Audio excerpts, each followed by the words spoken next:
I have a snapshot of me standing on Finn's shoulders when I was 29, a trick we'd perfected.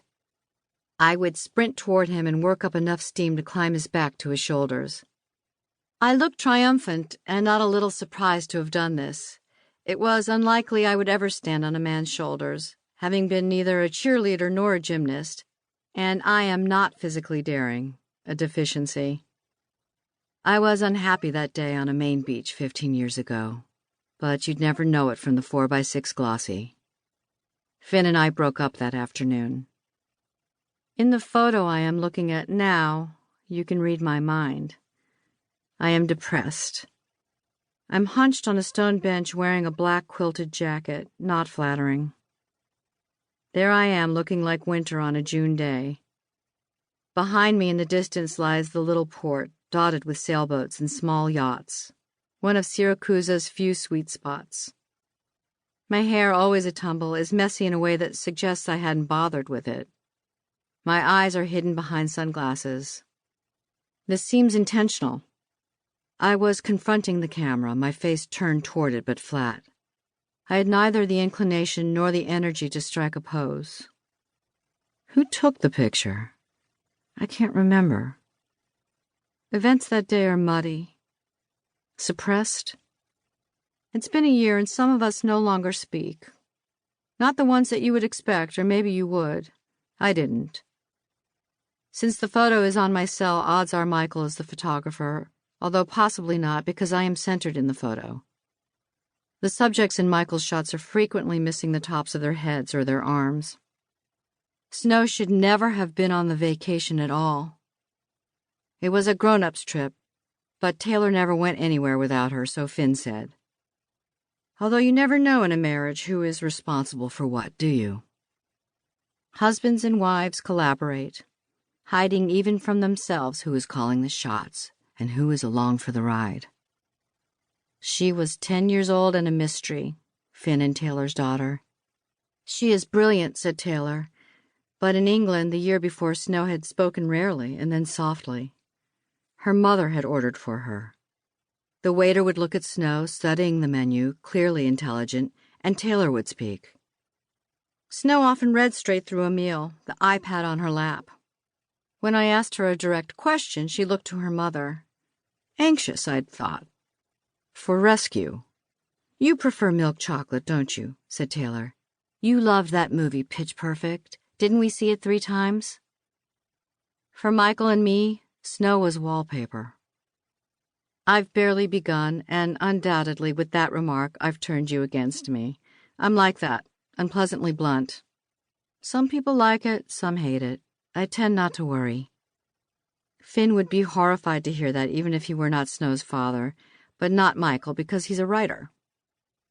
Writers often forgive cruel observations. They even admire them. It makes them feel empowered, justified, off the hook for their own ruthless words. For doing that thing writers think is their right. Taking a friend, swallowing him or her whole, and turning him into a character to suit their own fictional purposes. The trip was my idea. A moment of spontaneity, enthusiasm, and slight inebriation. Liquor played a role right from the start. Since our summer fling years before, Finn and I had maintained an attachment that neither of us fully understood. We were given to bursts of email intimacy, intense for a few months, then lapsing for longer. The intermittent friendship was solely between us. We'd been at each other's weddings, but the 4 of us never got together socially. Then I discovered that by chance we'd all be in London at the same time. We had dinner. Then another and another. We had little in common, except that Finn and I had history, which is not quite the same as something in common. They weren't from our world, Michael's and mine, which turned out to be relaxing, and yet they were curious and playful. Especially Finn. Taylor was obsessed with culture, which I admired, although I wasn't. Good travelers. Different travelers. Where should we meet next year? I'd said on our last night together. I raised my glass. To next year. I still wonder about that moment. What if I'd let that convivial feeling pass? Taylor mostly planned the trip. Her thing, fine by me. Michael normally scours travel books for weeks before we leave, hunting out the obscure and offbeat. On a trip to Paris, he'd whisked me off to the Musée de la Vie Romantique to see a cast of George Sand's Arm and her lovers, too, Chopin. But he was in the home stretch on a novel and utterly preoccupied. I'm used to this. I've done it to him.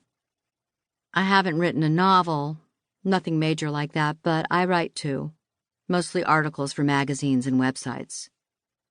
Writers have to allow each other a private world.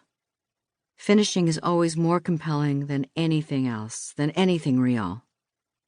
The thrilling narcissism sets in. It's so much fun. I could never deprive Michael of that. I was good about tolerating it. I took pride in tolerating it. I put up with silent dinners, a what 2 minutes after I'd said something interesting. It's not a good time to go anywhere, he said. It's too late to cancel. It's all in the works, much of it paid for. A break may help you, it really might. Please. I want it desperately. An 8-day vacation. How could that hurt when I was adrift? Panicked. It was the most difficult time of my life.